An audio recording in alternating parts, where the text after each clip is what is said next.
Bonjour, bienvenue sur Equiliforce, je vous retrouve aujourd'hui pour une nouvelle vidéo de cuisine avec des légumes de saison, des légumes d'automne qui coûtent pas cher, moins de 4 € le kilo, même en bio. Et j'ai décidé de cuisiner différentes recettes à partir de ces légumes que je vous présente tout de suite. On va commencer par le fenouil que je vais utiliser dans deux recettes.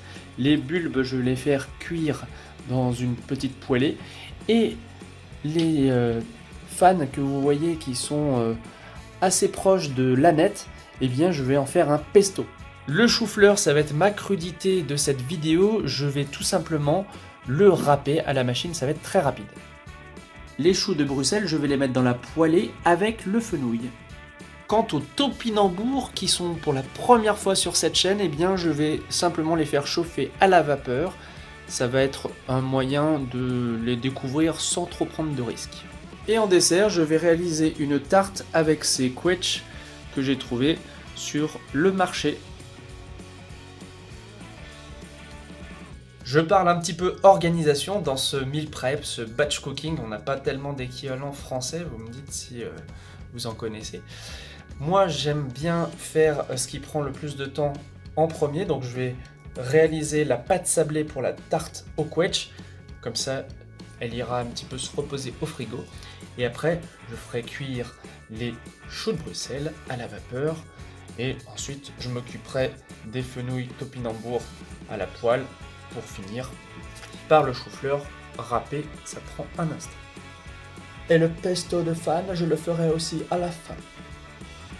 Voici les ingrédients pour ma pâte sablée qui sera vegan et sans gluten puisque je vais utiliser 150 g de farine de riz, 100 g de farine de sarrasin, 50 g de sucre, 125 g de margarine bio sans huile de palme et pour remplacer l'œuf, je vais utiliser 30 g de compote. Je commence par mettre la farine de riz et la farine de sarrasin.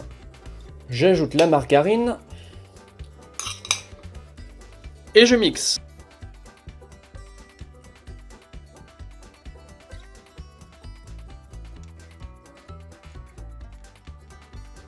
Dans un deuxième temps, je mets le sucre et la compote.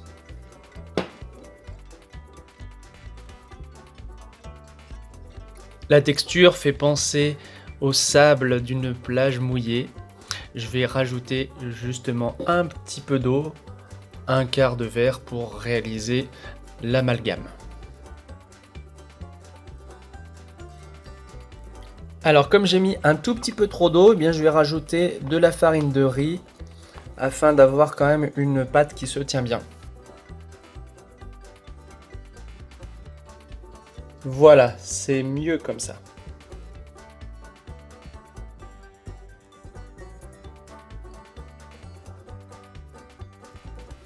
Ensuite, tout simplement, je referme ma petite boule de pâte qui va prendre une demi-heure au frigo. Je vais m'occuper maintenant des topinambours que j'ai lavés et brossés. Je les mets dans mon multicuiseur, ils vont cuire à la vapeur. Une petite précision quand même, la dame qui m'a vendu ces topinambours m'a expliqué qu'il fallait vraiment surveiller la cuisson parce que le passage entre pas assez cuit et trop cuit, il est assez rapide.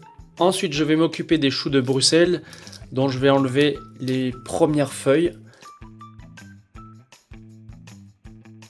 Au bout de 15 à 20 minutes, les topinambours sont, semble-t-il, bien cuits puisque le couteau s'enfonce sans problème. Donc je pense qu'il faut les arrêter là. Et a priori, voilà, si on veut les éplucher, c'est plutôt facile maintenant. L'épilation intégrale de mes fenouils est terminée. Je vais pouvoir couper les bulbes et les tiges pour les ajouter à ma poêlée de choux de Bruxelles.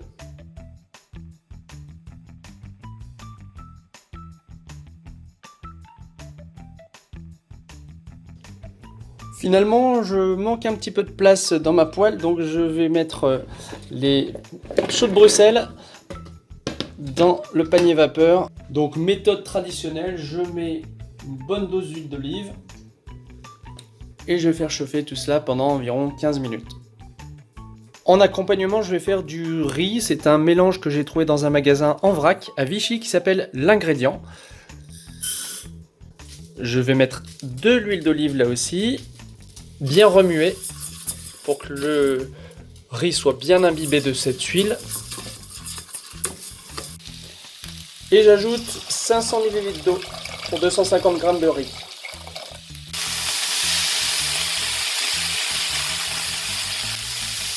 J'ajoute un verre d'eau.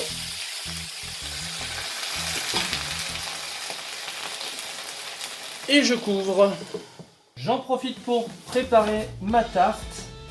Alors, je vais refariner un petit peu parce que là, c'est légèrement humide quand même. Je l'étale.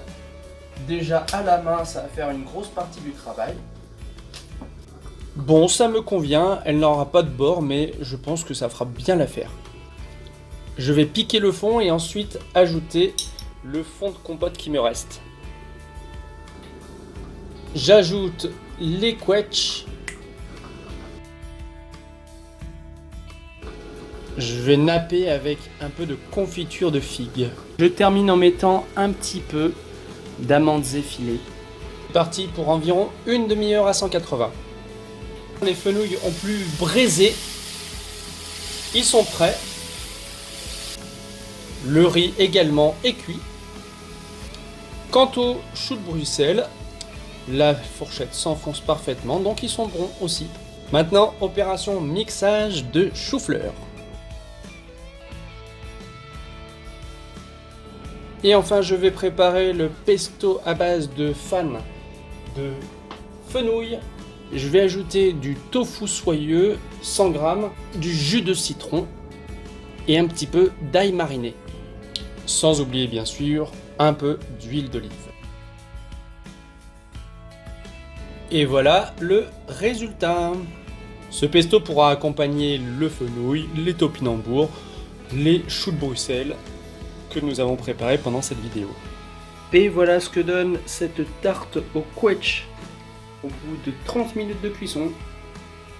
Voici un aperçu de toutes les recettes que j'ai préparées aujourd'hui. Elles sont véganes, sans gluten.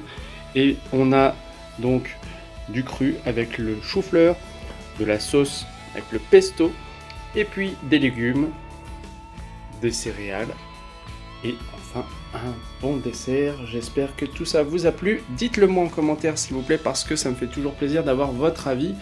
Merci et à bientôt sur Equiliforce.